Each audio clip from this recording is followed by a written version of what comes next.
go on to the last presentation for today, and after that we will have a workshop.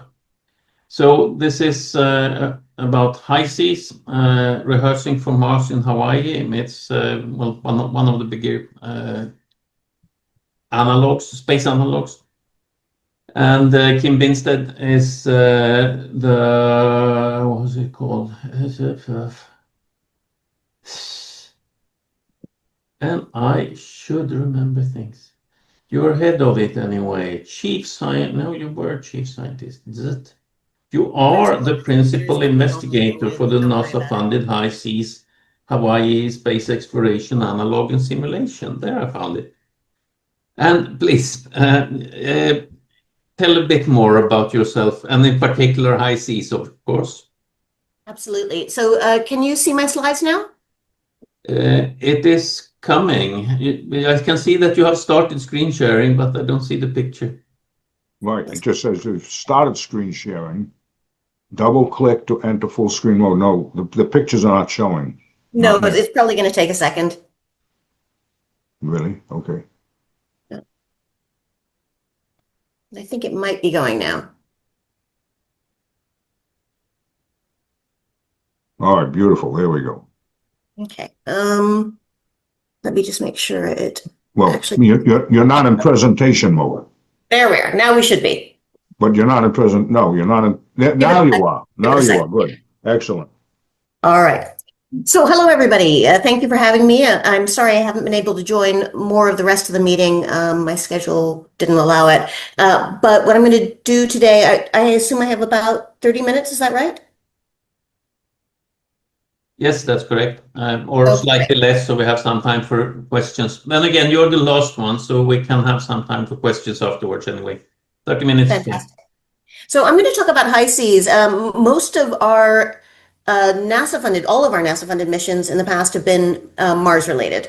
But what I'm going to do today is talk about our general capabilities, but also about our upcoming plans. This isn't an official announcement. I've been told we can't make the announcement yet, but we did just get a NASA grant to make some adjustments to the habitat. So that I'm going to talk about that later today.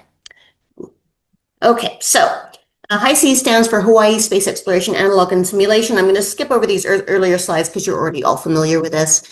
The challenges of getting to Mars include actually getting there, the radiation, low gravity, resources, in situ resource utilization. But the aspects that we focus on at High Seas have to do with the distance from Earth. So that has to do with the long mission duration, isolation, psychological health of our crew, and also latency, time delay, dropouts, and communication. So that's the focus of what we do at High Seas. And our specialty really is these long mission durations. So as you all already know, we use analogs in multiple ways. One is to discover problems we weren't aware of earlier and to test solutions to those problems. We also use analogs to design in the context of use. I think this is a really important attribute of analogs that sometimes gets neglected, particularly in software engineering. One of the rules of software engineering here on Earth is that you don't want to design in a vacuum. You want to be able to send your engineers to the environment they're designing for so that they can understand it better, but also so that they can test solutions there. Of course, that doesn't work with space. You're not going to send your team of software engineers to Mars ahead of the astronauts. So analogs can be very useful as a way for engineering teams to design in a context that is close to the context of use, even if it is not the actual context. And then finally, we use analogs to integrate people and systems in realistic scenarios. A lot of problems only arise when you start to integrate teams, start to integrate systems that have to work with each other in scenarios that reflect the context in which they will actually be used. So this is yet another way of detecting problems ahead of time, but these larger scale integrations are a big part of what we're trying to do. So here's High Seas. Adam, I appreciated your background. It looked very familiar to me. This is the High Seas Habitat. It is at about 8,000 feet on Mauna Loa in Hawaii. As you can see, it's a very Mars-like geological environment. It's also visually isolated, which is important. So when you are at the site, particularly when you're looking out the portholes of the habitat, you really can't see much in the way of human activity. Really, all you can see is maybe a few lights off in the distance, but really not much. The sky is blue. There are clouds, but otherwise it is very visually like Mars and geologically like a young Mars. So what we are trying to do, again, I'm rushing through this because I'm sure you're all familiar with this, is NASA's way of, particularly the Human Space Program, of managing risks is there's a list of risks, and they're all colored either green, which means we think it's fine, yellow, which means the risk is still there, but it's acceptable because it's either low probability or we feel like we've got the mitigations in place. And then there's the red risks. So the main task of most research related to the Human Research Program is to move risks from the red column into the yellow or the green. And the color is dependent on the mission profile. This is important. So something that might be a green risk for a moon mission might be still a red risk for a lunar mission, or for a Mars mission, rather. So HI-SEAS in particular specializes in having astronaut or astronaut-like crews. So we select crews to be, in terms of education, career, psychology, and so on, as close as possible to an astronaut crew. We have high fidelity mission profiles and environments. So essentially that means that our crews are doing things that are similar to what a Mars or lunar or other mission profile crew would be doing on a day-to-day basis. We, as I said earlier, we specialize in long duration. So our shortest NASA-funded missions were 4 months, and we've done up to 12 months in length. Could do longer, have not yet. The site is a nice combination of crew isolation and easy access. So this is a tension, of course. We want crews to feel isolated, and we want them to be able to look out the window and do EVAs in an environment that feels like Mars. They're not going to run across other people. But we also want to be able to do resupplies. We want to be able to take away biological samples. We want to be able to rescue the crew if they get into trouble.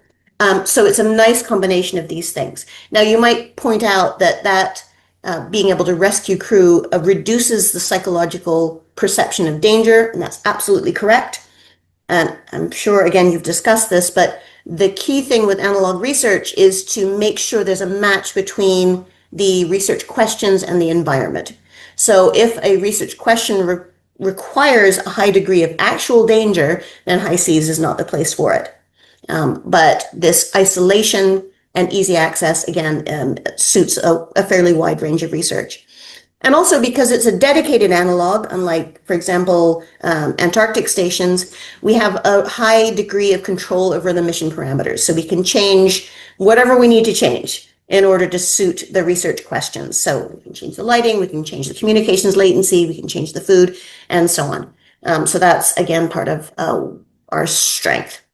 So one of the things we've been focusing on over the past missions is about this transition to more autonomous crews. No, it's off. It's off. Sorry.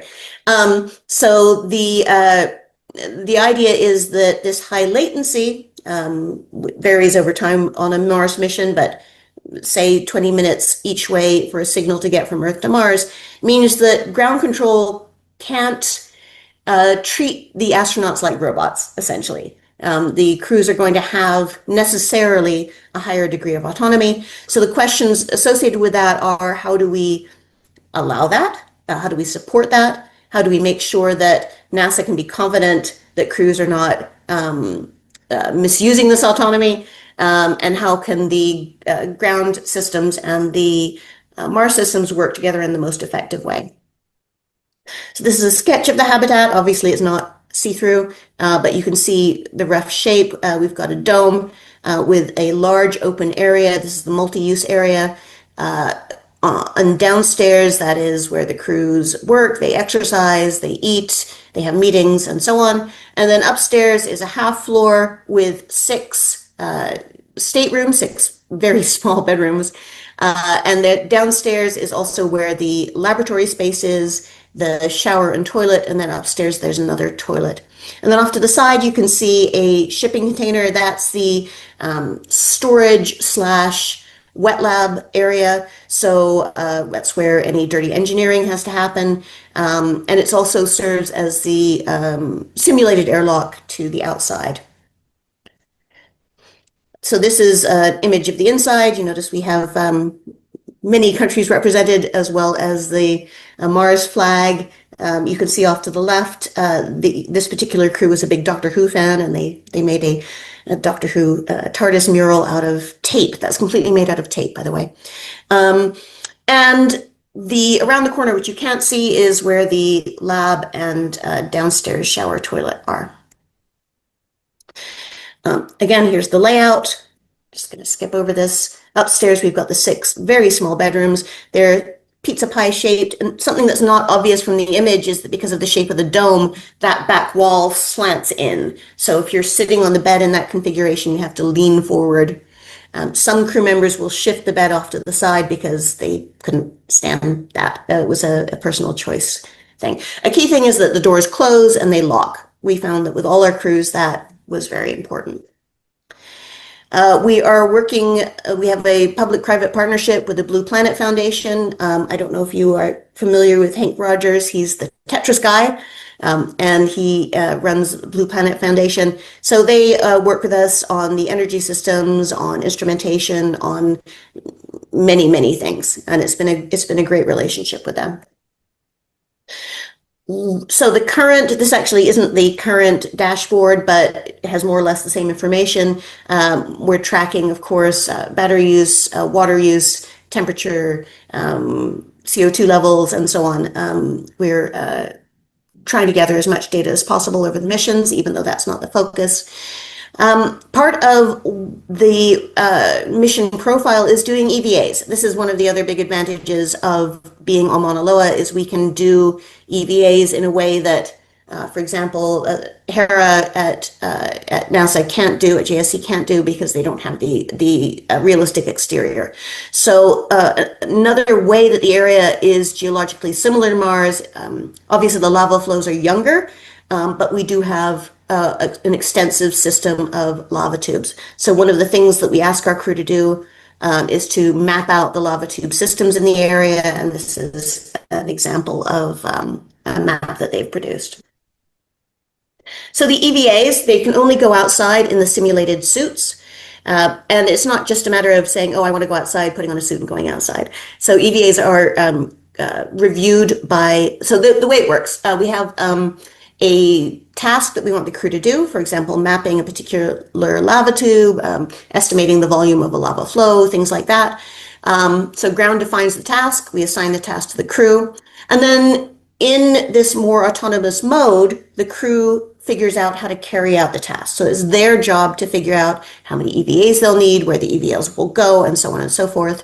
They then make the EVA requests back to ground. Ground will review them and approve them, or modify them, or not approve them.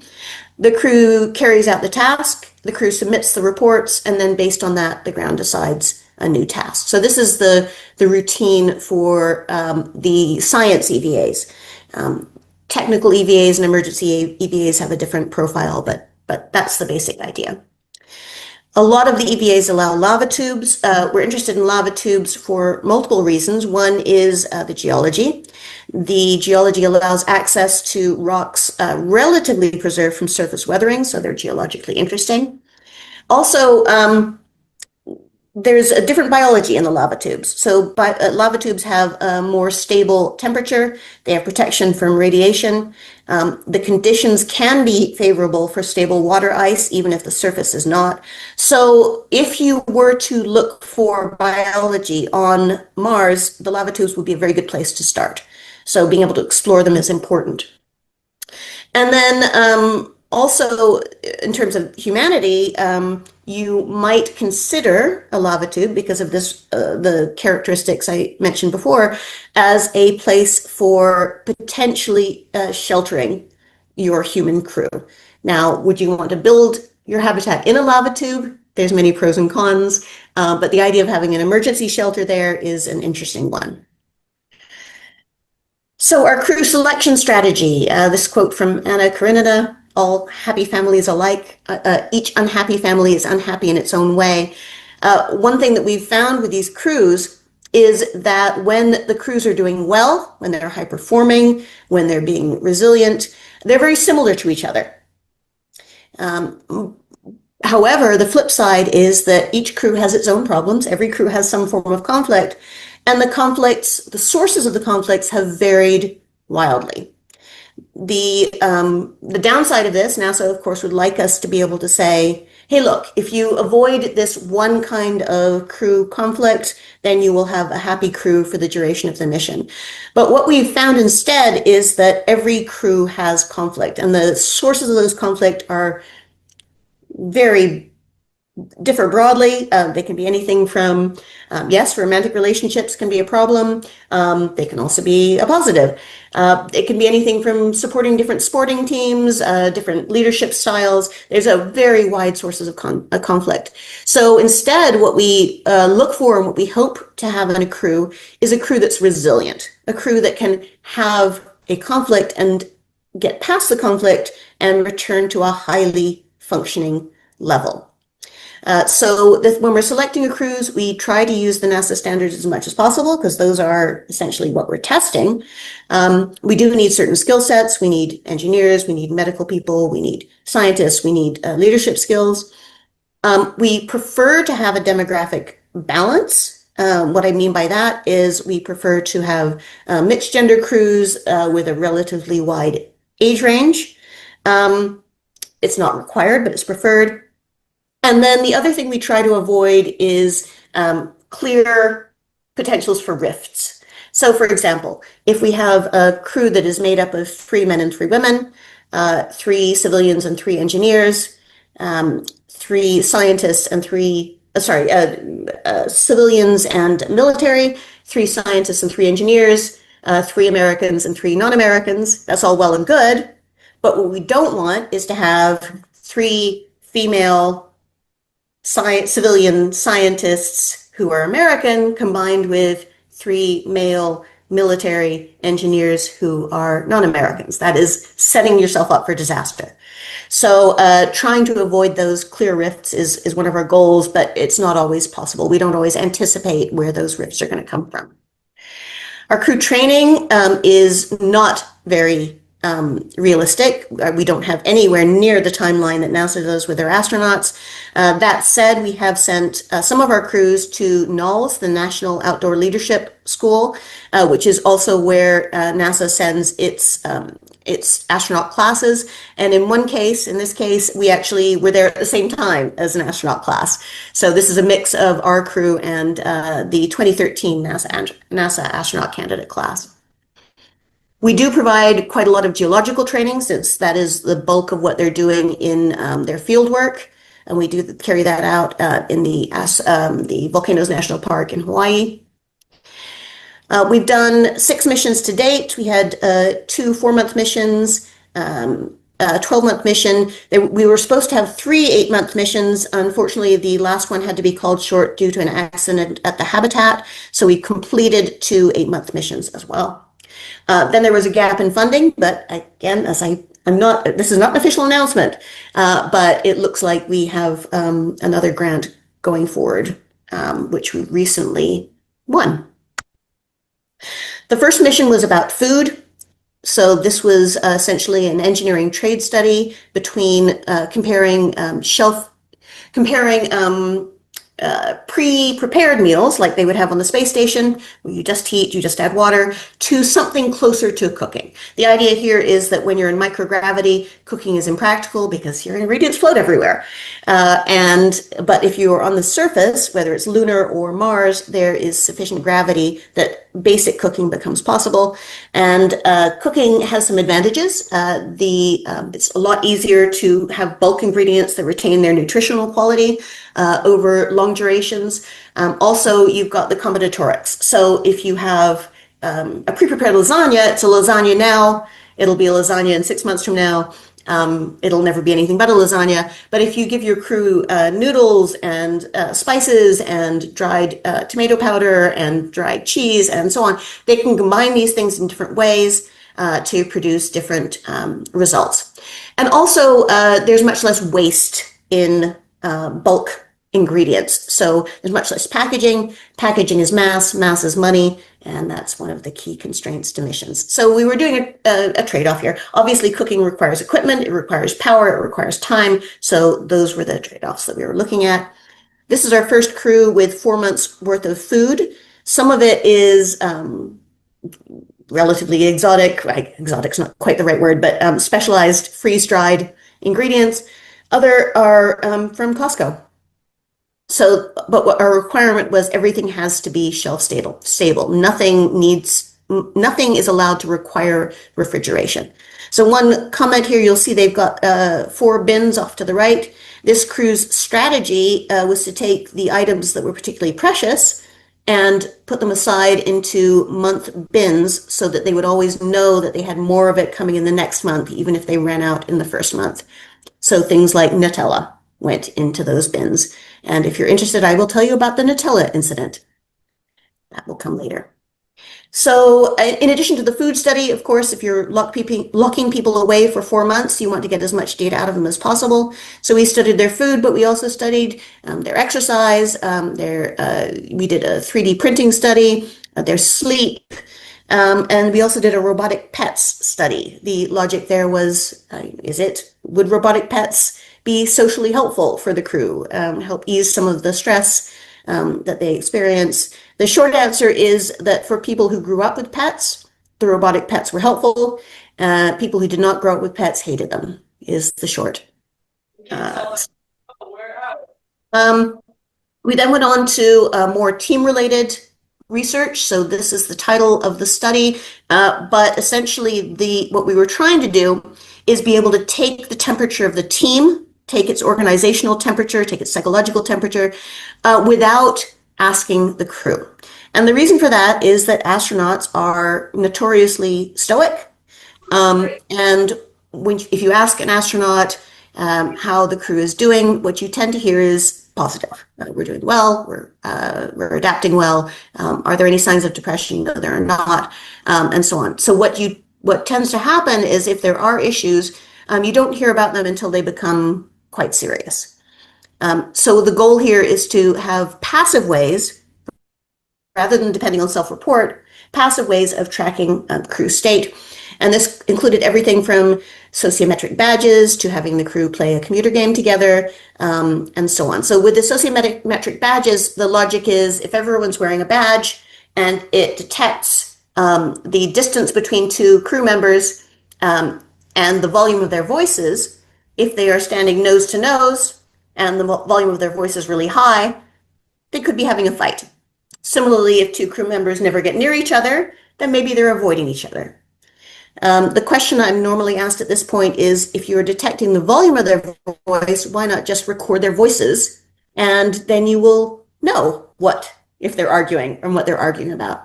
And the answer to that is that years and years of research on the space station has discovered that equipment that invades astronaut privacy, by, for example, recording every word they say, is extraordinarily fragile and tends to break very early into the mission. So we are motivated to try to keep these methods as unintrusive as possible.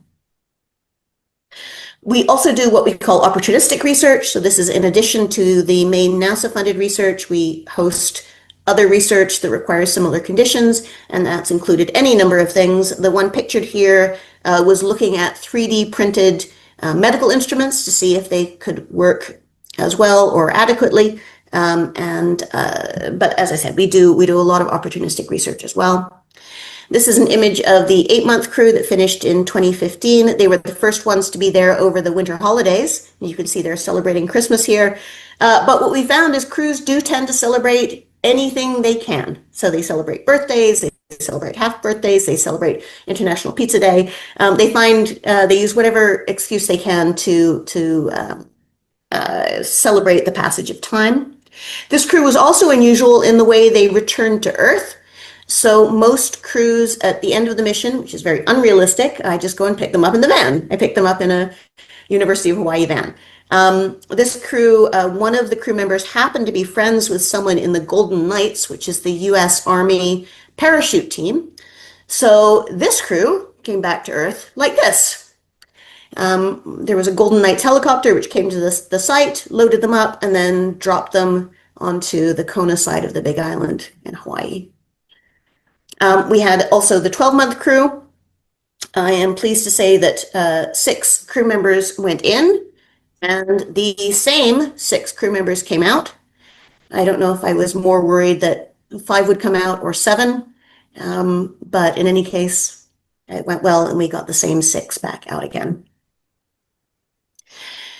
We also had, following that in 2017, an 8-month crew.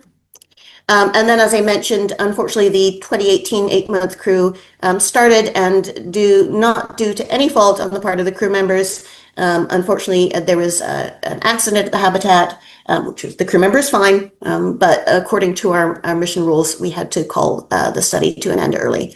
So that was unfortunate, but we still learned some lessons from it. We're always looking for opportunistic research, and I'm hoping maybe some of you here might be able to propose some for upcoming missions. One of the things we've looked at is using mealworms as animal protein, as food for the Habitat, and so on. But what I want to talk about now, we also do a lot of education and public outreach, but I'm going to skip over that. This was a tweet from President Obama at the end of our 12-month mission. Congrats to NASA and the scientists taking us a step closer to Mars. Now enjoy Hawaii and get a shave ice. We were very happy to have that message. Probably equally happy that we have not been tweeted by the subsequent president. And now what I would like to share is our plans going forward. Be very quick here. We are upgrading the Habitat to address a wider range of mission profiles. So this includes lunar missions, transit missions, crews of different sizes, and so on. In particular, we're planning to put in removable barriers to adjust the habitable volume. As you can see, the dome has quite a high volume relative to its floor space. So what we would plan to do is put in things like an artificial ceiling, put in walls, removable walls, so that we can vary that volume to suit a range of mission profiles. We're adding some augmented reality features. So as you could see from this image, it's a little hard to see here, but there's 2 portholes in the Habitat wall. And we would like to be able to put in circular displays into those portholes so that we can show either what's really outside or actual images of Mars, actual images of Moon, Earth landscapes, or even the image of the Earth receding into the distance for a transit mission. We are also upgrading our suits. We're planning, although we're not quite sure if we're going to be able to do that yet. They're currently going through export control. But there's a group at JSC who've developed the HS3 system, which is a specialized analog suit. And it's a much higher fidelity than what we are currently using. So our plan is to shift to those. We're going to improve our communications dashboard so we can have much more subtle variations in latency and dropouts for a given mission profile. And finally, not finally yet, we are going to introduce better plant growth systems, especially with a green hab, so probably a shipping container based like the Eden ISS analog growth chamber in Antarctica, something similar like that added to the Habitat, and included with that gray water recycling. So we already have composting toilets, so the output of the hab is already gray water, and we're hoping to use that in plant growth and other non-consumption capabilities. And then finally, this is a hopeful extra, is to introduce some lunar exterior lighting. The goal here is to have those deep long shadows that you would expect to find in the polar regions of the moon. We would do this with low-level lighting. We wouldn't be able to simulate the albedo of the moon, but hopefully introducing some of the EVA challenges of working in these sort of bright versus deeply shadowed, rough areas of the moon. And on that note, I will stop and take any questions. Nice work, nice presentation. Thank you. And Frank, a quick, yes, please. Yes, beautiful pictures. I was wondering what was the nature of the reason why you had to abandon the 8-month habitation. It's a little long to explain, but essentially due to other reasons, we ideally have a crew of 6. Our mission rules allowed a crew as small as 4. For other reasons completely unrelated to the accident, we lost 2 crew members before the mission even started. So we went into the mission with 4. And then when we had to pull the crew member who was injured, that brought us down to 3. And that meant that we couldn't continue the mission, is the short answer. That's too bad. That makes sense. Yeah. Marufa? Hi, Kim. Great presentation. I'm really excited to hear all the updates coming in. So there's the world's biggest analog happening, and almost 100 crews are there, 100 crew participants. Some of us really wanted to go to high seas. Do you have any idea when are you starting again for the mission? Yeah, the problem is that so just to full disclosure, since our funding ended in 2019, I haven't been as directly involved in high seas. So now that we have this, hopefully, knock on wood, new funding going forward, I'm back involved. Our official permit to use the site, so it's on conservation land in Hawaii. So our permit to use the site expired, and we expected to be able to renew it without issue, but for complicated reasons, the Department of Land and Natural Resources has asked us to reapply from scratch, so to get a brand new permit to use the land. Unfortunately, that process is long. We've started it. We're the only way we can participate in the world's biggest analog is if we've asked them the question if we need to do all of the process. So there's a small chance they will come back to us in the next week or so and say, you don't have to do the whole thing, in which case we'd be able to participate. But if we do have to do the whole thing, unfortunately, the timeline just doesn't work. Thank you. Stuart? So is actual human colonization on the NASA roadmap anywhere, like having lots of people living permanently on the moon or on Mars? I don't think it's currently in there. It's right now the idea is to have crews go there and return, so that the return mission, depending on which mission profile you're looking at, is 2.5 to 3 years. The mission profile which most favor involves an extended period on the surface of about 6 months. So that's been our focus. But keep in mind that the period on the total mission is 2.5 to 3 years. So we're trying to address the risks over the total mission profile, even though our analog focuses, of course, on surface exploration for practical reasons. We don't have a way of doing zero-G, microgravity. Okay, thanks. Okay, any other question? Otherwise, I think we should proceed with the workshop, and that is, let's see, shall we get